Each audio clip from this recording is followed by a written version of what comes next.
Donc, je vous ai demandé de prendre une image d'un objet sur fond blanc, une image d'un objet à bornette dans son décor, une image qui contient du blanc. Et on va jouer avec ça donc dans le document InDesign. Dans le document InDesign, je vous ai demandé de faire une nouvelle page. Alors si la page arrive pas en dernier lieu, comme ça par exemple, si la page n'arrive pas au bon endroit, il faut la repositionner. C'est très facile, c'est du glisser-déposer. Pourquoi est-ce qu'elle n'arriverait pas au bon endroit? Parce que par exemple c'était la première page qui était activée au moment où vous avez cliqué sur le bloc de feuilles, alors forcément ça a créé une page 2. Mais là je veux une page 3, donc je l'ai déplacée en bas.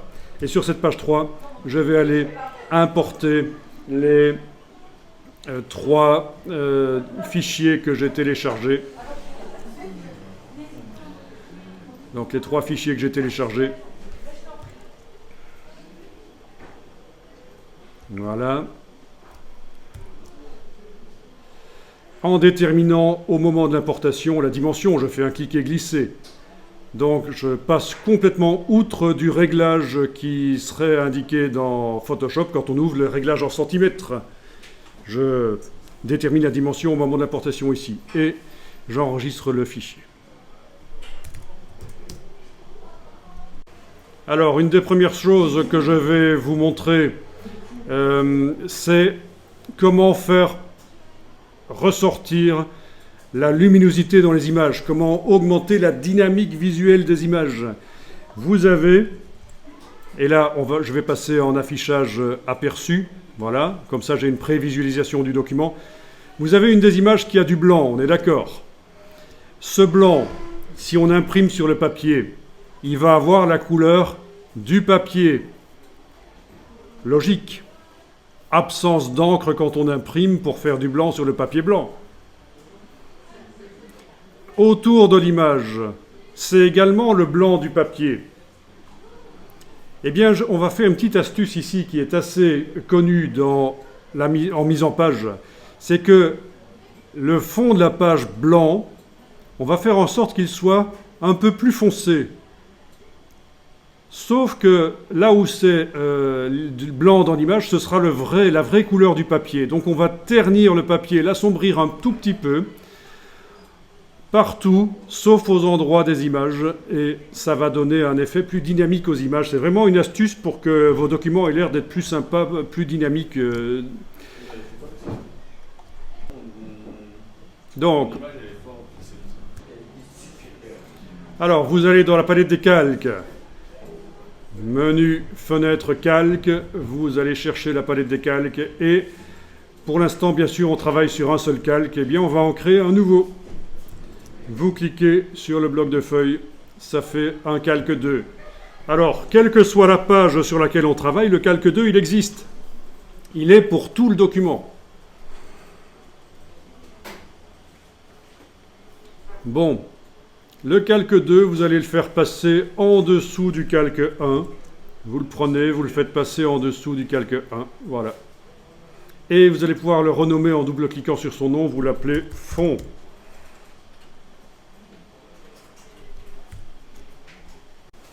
Le calque 1 qui contient les images, on va le verrouiller.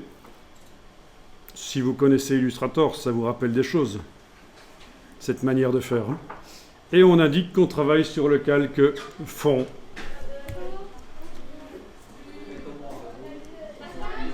Ensuite, vous allez prendre l'outil de création de rectangle qui peut contenir, si on veut, des images, mais il va aussi contenir de la couleur qu'on met. Voilà. Avec l'outil de création de rectangle, vous tracez, vous pouvez démarrer en dehors des limites de l'image, pas de problème, c'est même mieux. Donc je démarre là par exemple, vous voyez? Je démarre là, je commence à tracer, et puis je vais terminer de l'autre côté, en dehors des limites de la page, je veux dire. En dehors des limites de la page. Voilà mon rectangle.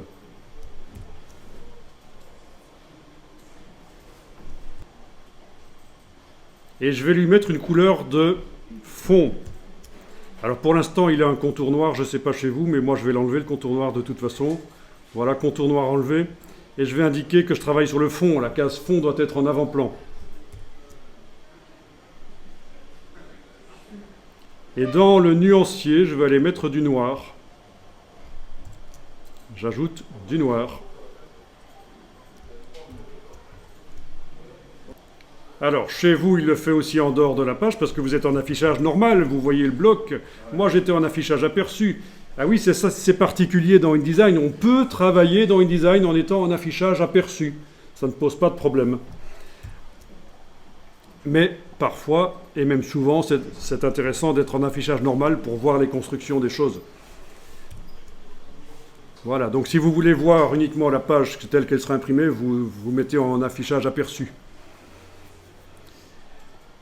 Bon, ça c'est sympa, une page avec un fond noir comme ça. Il faut savoir que les imprimeurs ne vont pas vous aimer si vous faites ce genre de choses parce que ça va user beaucoup d'encre noire et ça va poser un problème à la sortie des feuilles de la presse parce qu'elles ne sont pas vraiment séchées, elles vont s'empiler les unes sur les autres.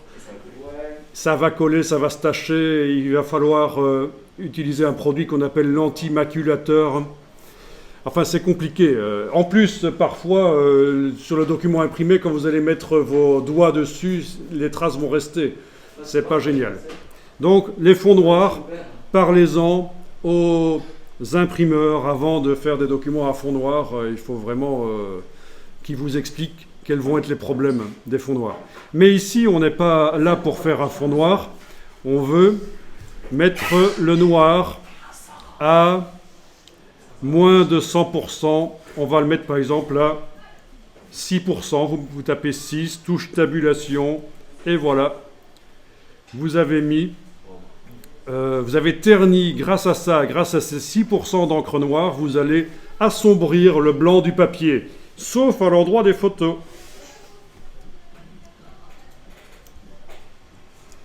Comme vous le voyez ici,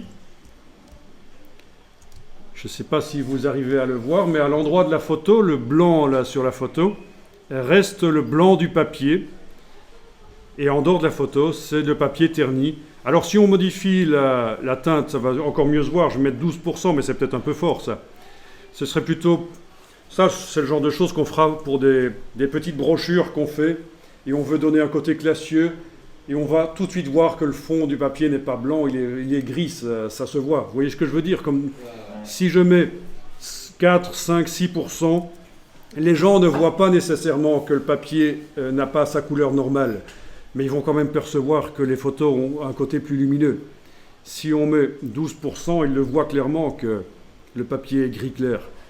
Mais ça peut donner très bien, quoi. Vraiment une bonne astuce d'avoir un fond comme ça. Alors là, on l'a fait sur une seule des pages, le fond.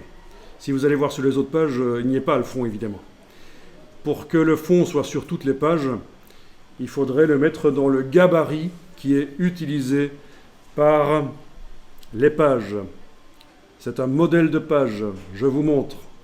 Dans la palette des calques, vous avez 3 pages. Chacune des pages utilise le gabarit, le modèle de page qui s'appelle A. Vous la voyez. Et le modèle de page A, il est là au-dessus. A gabarit, c'est ça.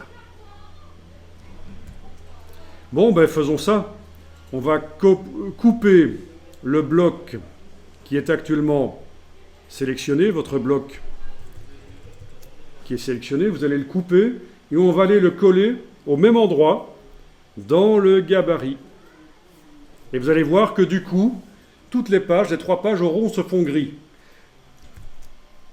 Alors, vous faites édition coupée ou CTRL X, commande X sur le Mac. Voilà.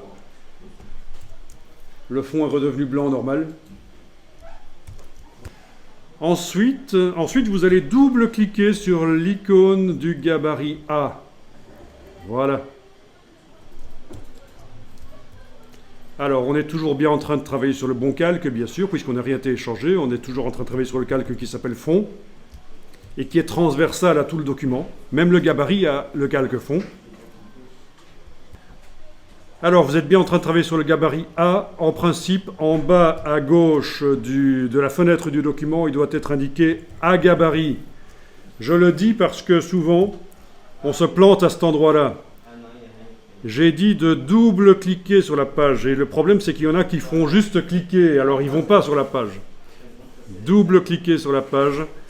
Et on va coller donc sur le calque fond au même endroit que là où il était quand on l'a été le couper. On va aller coller notre rectangle. Alors vous faites édition, coller sur place. Ça c'est pour le coller exactement à l'endroit qu'il avait quand on l'avait coupé. Voilà, il est là. Du coup, et ça se voit déjà ici, je pense, si vous allez maintenant double-cliquer sur chaque page, vous allez voir qu'il y a un fond gris qui va donc donner un côté lumineux aux images. Très bonne astuce, ça. Vous enregistrez le document. Et c'était la première fois donc que vous utilisiez le gabarit du coup. Le gabarit, c'est là où on met des choses qui doivent se retrouver sur toutes les pages. Alors, dans InDesign, il n'y a pas de système de numérotation comme dans Word. C'est parce que c'est beaucoup plus libre. Vous pouvez mettre la numérotation où vous voulez, comme vous voulez, avec l'aspect que vous voulez. Et ça se met dans le gabarit, forcément. Le numéro de page, on le veut sur chaque page. Donc, on va le mettre sur le gabarit. Vous comprenez la logique du gabarit? Le modèle de page qui est utilisé par les pages. Tout ce qui est différent d'une page à l'autre, on le met sur les pages. Tout ce qui est semblable d'une page à l'autre, on le met dans le gabarit. Alors, dans la palette des calques, on va faire un calque spécial pour la numérotation. Vous allez cliquer sur le bloc de feuilles. Vous avez un calque 3 qui arrive.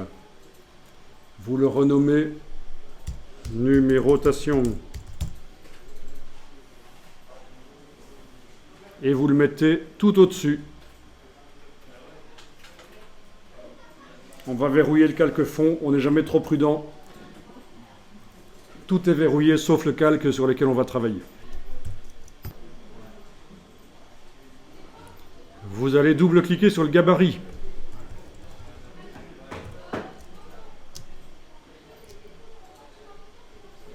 Et alors, vous allez créer un bloc texte. Vous prenez l'outil texte. Et avec l'outil texte, vous allez faire un rectangle. Vous tracez un rectangle, par exemple, plutôt vers le bas à droite de la page, mais pas tout près du bord quand même. Hein. Voilà. Bon, alors je vais repasser en affichage normal. Comme ça, on va voir le bloc quand on le sélectionne avec la flèche noire. Voilà, il est là. Donc un bloc texte. Vous devez avoir le curseur qui clignote dans le bloc texte.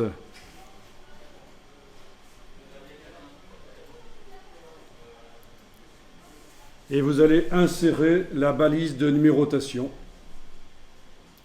en faisant un clic droit. Clic droit, insérer un caractère spécial, marque, numéro de page active. Voilà. Une lettre A arrive, c'est tout à fait normal. Quand vous allez sur chaque page, en double-cliquant sur elle, vous voyez qu'elles sont bien numérotées comme il faut. Alors on y reviendra à cette numérotation et formater, donner un aspect spécial à la numérotation. Pour l'instant, on a juste placé un bloc avec la balise de numérotation. Donc quand on est dans le gabarit A, c'est la lettre A. Mais si vous tapez la lettre A majuscule, ça ne marchera pas. Parce que ce qu'on a fait réellement, c'est clic droit, insérer un caractère spécial, marque, numéro de page active. C'est une balise. Est-ce que ça marche chez vous, la numérotation? Super, vous allez enregistrer le document.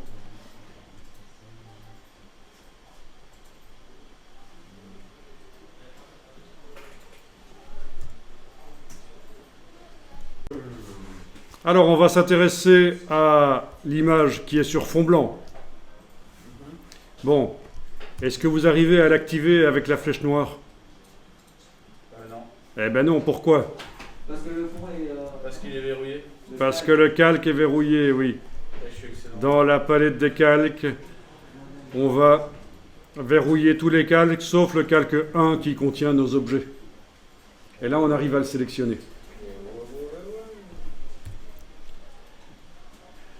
Alors, on va l'ouvrir dans Photoshop, mais on va l'ouvrir au départ de InDesign dans Photoshop. Comme ça, on n'a pas besoin de chercher dans les fichiers sur le disque dur où elle se trouve. Donc, vous allez dans la palette Liens, et l'image actuellement sélectionnée apparaît en surbrillance, en bleu, là, vous le voyez. Il faut peut-être agrandir la palette Liens pour le voir. Si vous avez beaucoup d'images, l'image sur laquelle vous avez cliqué avec la flèche noire devrait apparaître de manière plus claire, sélectionnée. Vous allez dans le menu de la palette Liens et vous demandez Modifier avec Photoshop. C'est une image PSD. Oh, si c'est une image PSD, en faisant modifier l'original, ça marche aussi. Modifier l'original, il sait que c'est du PSD, il va l'ouvrir dans Photoshop. Voilà, elle est ouverte dans Photoshop. Voilà, donc dans Photoshop, on va faire une sélection sur le fond blanc et on va faire en sorte que cette sélection, ça devienne de la transparence. Donc vous allez chercher la baguette magique. Si on avait affaire à des objets à bord flou, ça peut arriver. On prendrait une autre technique. Mais là, c'est plutôt net ici. Donc, baguette magique. Je clique sur le fond blanc. Ça sélectionne. Si jamais ça a sélectionné des choses que ça ne devrait pas sélectionner, vous savez qu'on a la tolérance ici. Elle était déjà sur 16 chez moi. Mais si j'avais la tolérance de base de la baguette magique, 32, peut-être que ça foire. Vous savez qu'on avait été changer ça précédemment, on avait utilisé Photoshop pour faire de l'Illustrator aussi, pour générer des tracés. Ok, alors s'il y a des trous, touche majuscule, il faut les ajouter.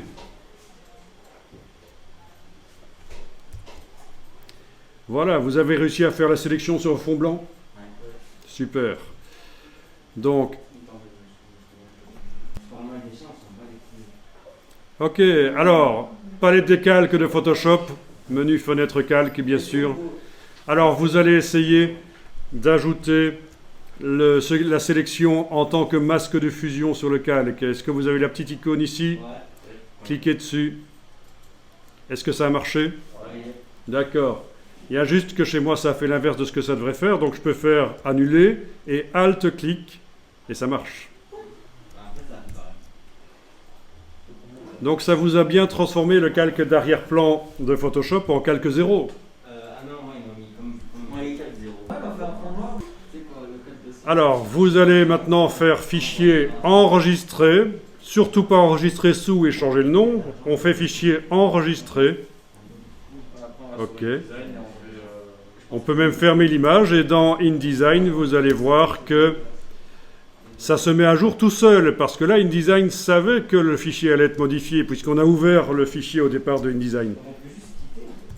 Ça se voit que le fond blanc a disparu.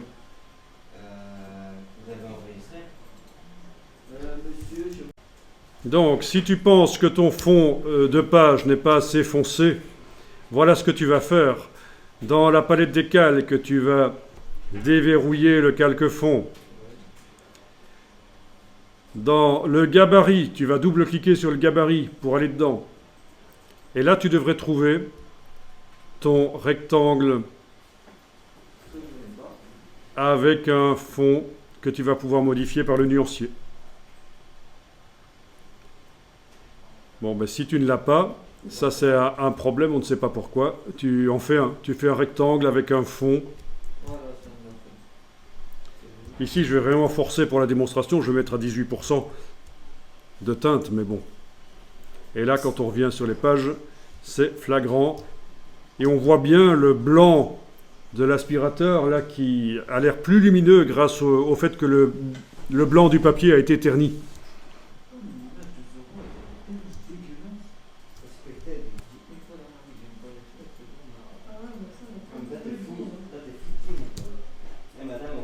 Alors, on va sélectionner maintenant l'image de l'objet à bord net avec un fond. Et dans la palette lien, on va demander de l'ouvrir dans Photoshop. Donc menu ici, modifier l'original. Bon, ceci dit, vous avez aussi l'icône ici qui vous le permet de le faire. Non, pas celle-là. Celle-là, voilà. Modifier l'original, c'est aussi l'icône qui est le raccourci pour faire ça. Voilà, c'est ouvert dans Photoshop. Là, j'ai juste enfoncé F dans Photoshop pour passer plein écran. Vous connaissez peut-être, hein? Touche F sur le clavier qui permet de passer plein écran. Et alors ici, vous allez faire un tracé. Ce sont des choses qui se font souvent en mise en page. On enlève le décor en faisant un tracé vectoriel autour de l'objet.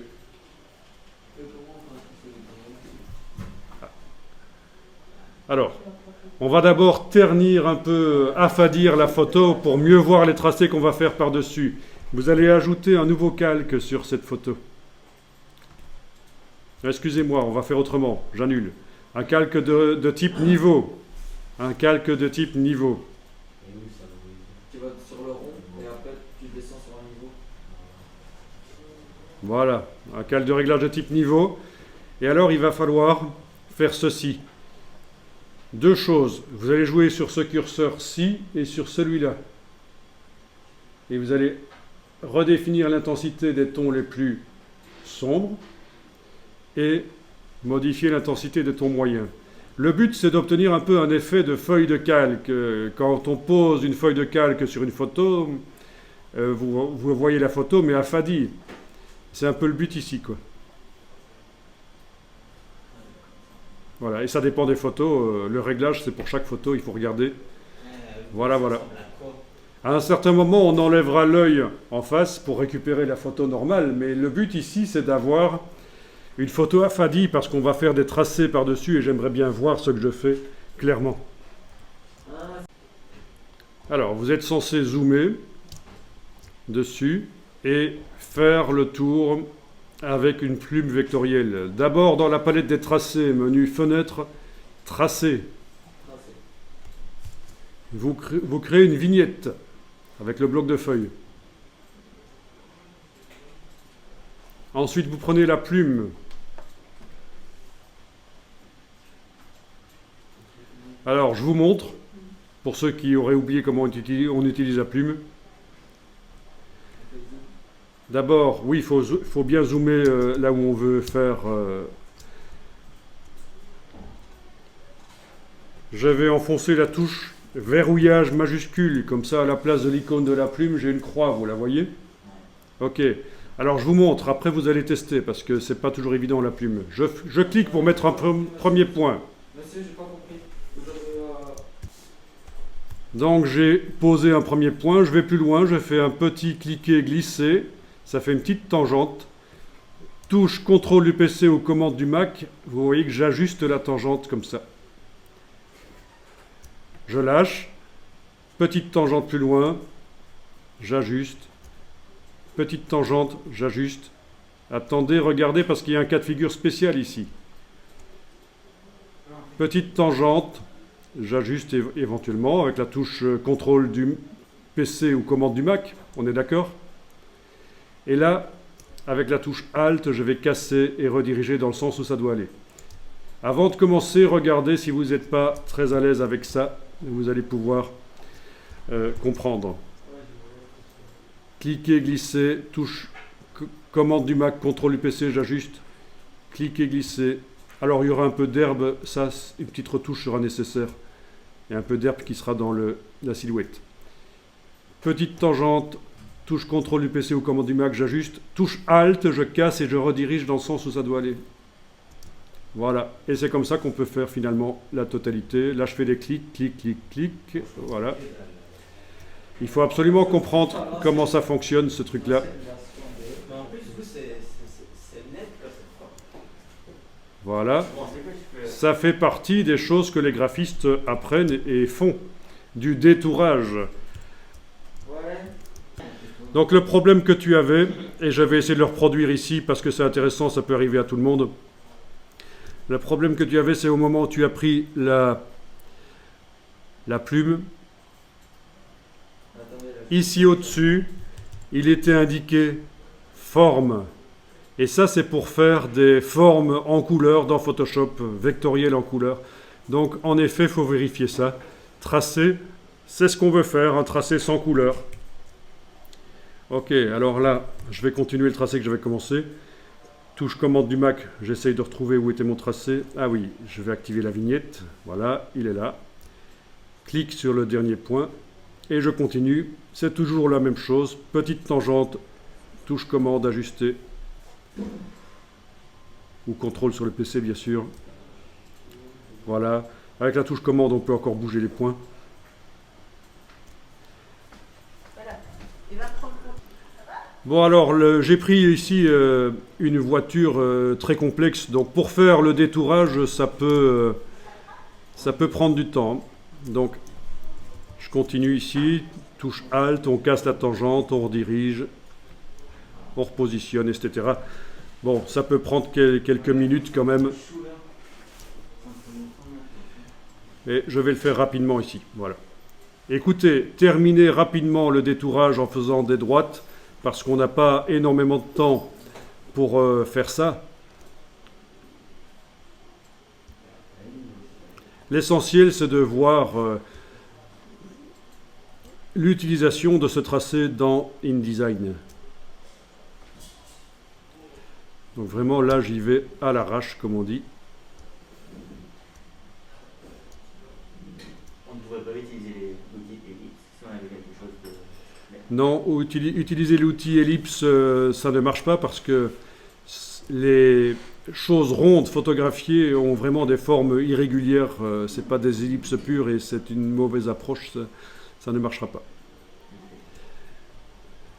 Il y a plein de déformations. Voilà.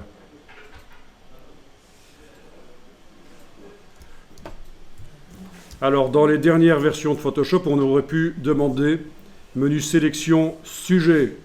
Et alors là, il y a un système d'intelligence artificielle qui cherche le sujet dans l'image et qui la sélectionne avec donc des petits pointillés de sélection. Et cette sélection peut être convertie en tracé.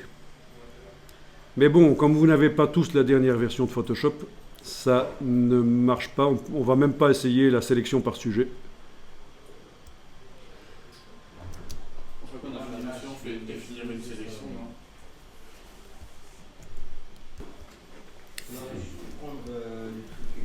Alors là, juste par curiosité, je vais quand même ici pour mon sujet qui est difficile, je vais aller tester la sélection par sujet de Photoshop. Je suis dans Photoshop 2019 ici. Donc menu sélection sujet. Voilà. Bon, on dirait qu'il a trouvé. Vous voyez, c'est génial ça. Il faut savoir que ça existe. Sélection sujet. Vous n'avez pas ça dans CS6. Mais si vous avez une version plus récente, dans la 2019, en tout cas, ça s'y trouve. Sélection sujet. Du coup, qu'est-ce que je peux faire? C'est convertir cette sélection en un tracé. Par ici, palette des tracés. Convertir en tracé. OK. Et voilà, on a un tracé que je vais transformer en tracé permanent en amenant la vignette sur le bloc de feuilles. Voilà. Alors ici, les tracés secondaires pour faire les trous sur ma voiture qui est quand même très complexe, je ne les ai pas faits, mais on va quand même pouvoir tester ce tracé dans InDesign. Alors vous allez faire fichier enregistrer.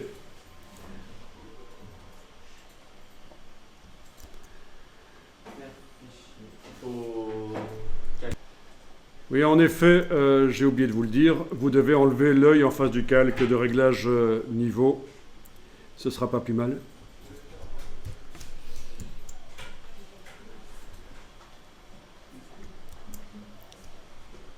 Alors, rien ne se passe ici dans InDesign, on est d'accord? Alors, retournons dans Photoshop. Le tracé qui vous sert de détourage, vous allez dans le menu, il doit être sélectionné. Vous allez dans le menu de la palette des tracés et vous demandez masque. Donc on indique quel est le tracé qui va servir pour supprimer le décor quand on va amener cette image dans un logiciel de mise en page. Et moi, ça me l'a mis. Ok. Donc il apparaît écrit un peu différemment de l'autre. Si vous en avez un autre, mais vous n'en avez pas un autre, vous n'en avez qu'un seul. Mais en tout cas, Masque vectoriel niveau 1. la manière dont le nom s'affiche est un peu différente. On fait fichier enregistré. On va voir dans la mise en page.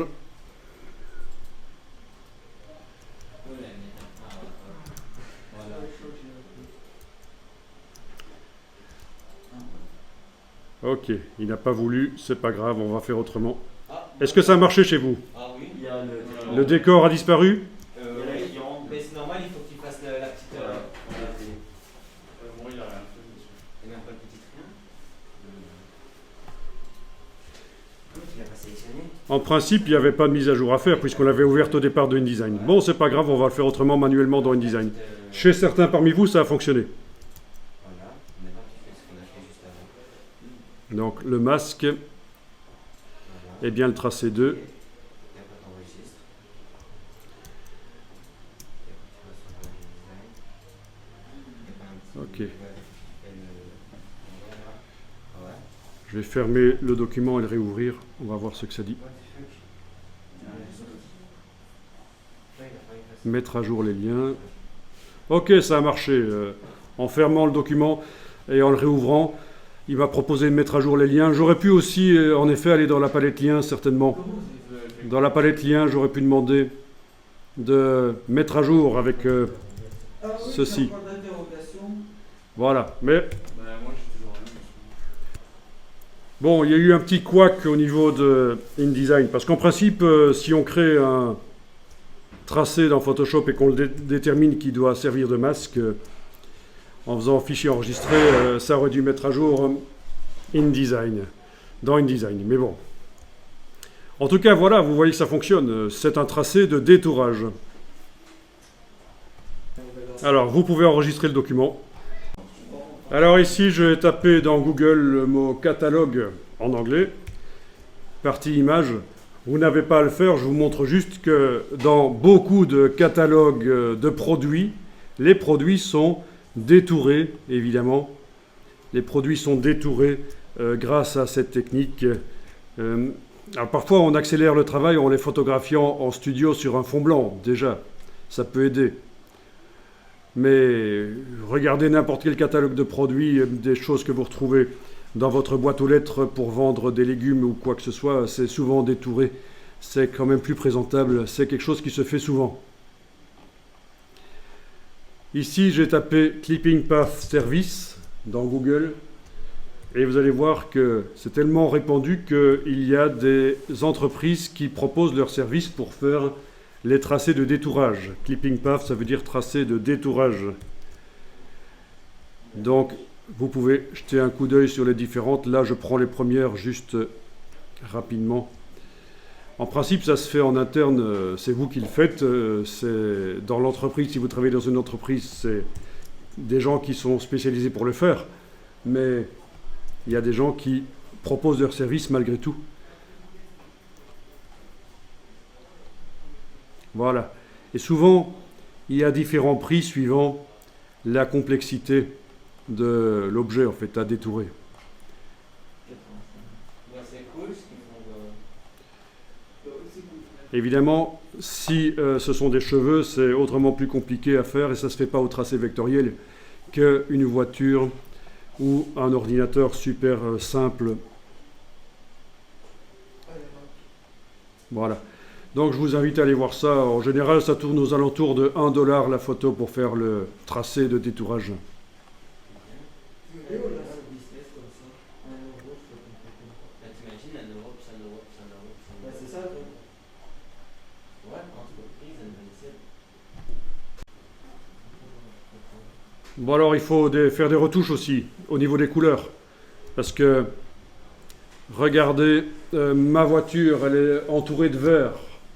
Ça veut dire qu'il y a plein de reflets verts sur la carrosserie. On est d'accord, logique. Ça ne choque pas quand on la voit dans son décor. Par contre, dès que la voiture est vue sans son décor, on se demande mais pourquoi est-ce qu'il y a autant de vert, jaune, là c'est bizarre. Donc on peut rapidement corriger ça grâce à un calque de réglage. Je vous montre ici, au-dessus du calque de réglage qui n'est pas affiché pour l'instant. Je vais aller mettre un autre calque de réglage de type teinte saturation.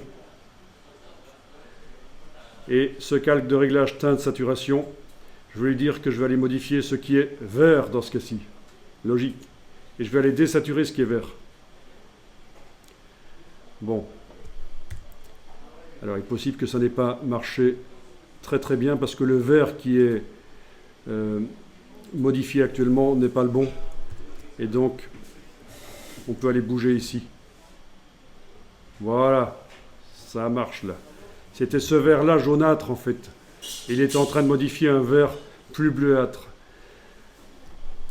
Je vais faire fichier enregistré, je vais retourner dans InDesign et tout de suite on devrait voir que ça va devenir meilleur. Il faut peut-être que je fasse la mise à jour du coup, manuellement, par la palette lien. Donc ça, vous n'êtes pas obligé de le faire maintenant, bien sûr, parce que vous n'avez peut-être pas le problème dans votre image, mais je vous le dis, ça va marcher comme ça. Voilà, j'ai fait la mise à jour, et tout de suite, ça paraît plus correct. Donc, parasitage de la couleur ambiante sur l'objet. Il faut neutraliser ça quand l'objet est vu sans son décor. Vous avez typiquement ça aussi quand vous faites de la vidéo en fond vert. Vous avez du vert sur les personnes, parfois, c'est gênant, il faut... sur la vidéo, diminuer le vert. Ce sera le même principe. Vous savez qu'on peut corriger des vidéos dans Photoshop.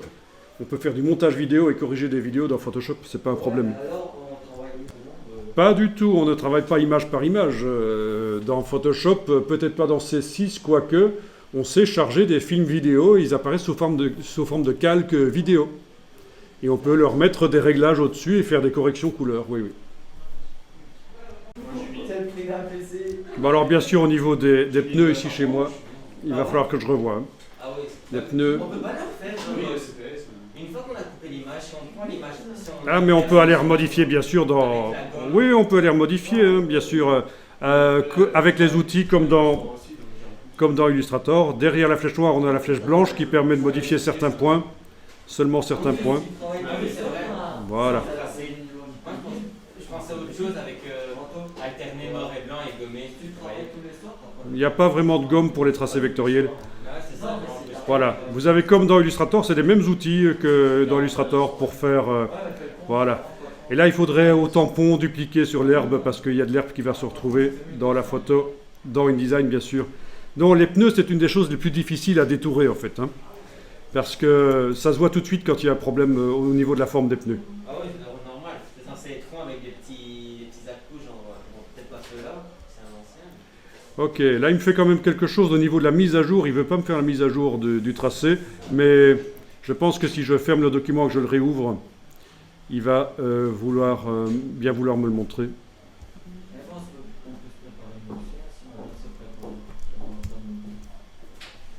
Non, je vais aller voir si madame Gilles parle du local. Ouais, si elle veut mon ordi, elle peut, mais... Ah oui, mais avant midi, il faut une clé USB pour enregistrer mon dossier. Donc, Ah oui, on t'as va combien de gigas? C'est donner ta clé, comme ça tu m'enverras. Ok, en fait, j'ai fait la correction là où il fallait pas. C'est sur le tracé 2 qu'il faut la faire. J'ai fait une petite erreur. C'est du Photoshop. Il faudrait que je vous explique plus longuement pourquoi je me retrouve avec un tracé sur le calque de réglage. C'est tout simplement parce qu'il y avait un tracé qui était activé au moment où j'ai fait le calque de réglage. Mais donc voilà, c'est ici qu'il fallait que je fasse correctement.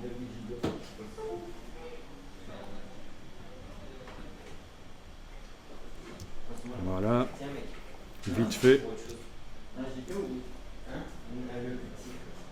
Sur le tracé 2 qui sert de détourage. Assez complexe, hein, l'infographie.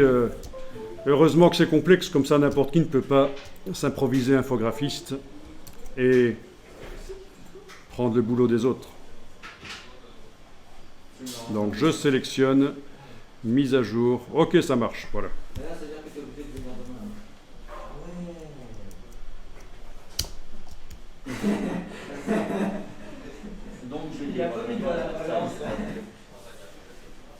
Ah ouais, mercredi soir, il y a. Avec le. Ça ne serait pas possible de les reporter. Ce que je fais. Ok, si je fais. Ça risque en fait pour le prochain. Ouais. Mais déjà que c'est son